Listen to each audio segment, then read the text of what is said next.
నమస్కారం అండి. ఆదిత్య హృదయం ఇవాళ 14వ లైన్ నేర్చుకుందామండి.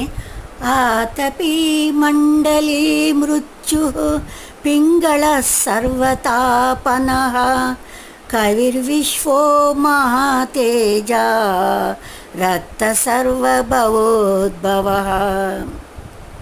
వేడిని కలిగించువాడు, గుండని రూపము కలవాడు, విరోధులను రూపుమాపువాడు, ప్రభాత సమయముల పింగళవర్ణము కలవాడు, మధ్యాహ్న సమయమున సర్వ ప్రాణులను తప్పింపచేయువాడు, మహా తేజస్వి, సర్వశాస్త్ర పారంగ కోవిదుడు, సమస్త ప్రాణుల ఉత్పత్తికి కారణభూతుడైనవాడు అని దీని భావం అండి. నచ్చితే లైక్ చేయండి. ధన్యవాదాలండి.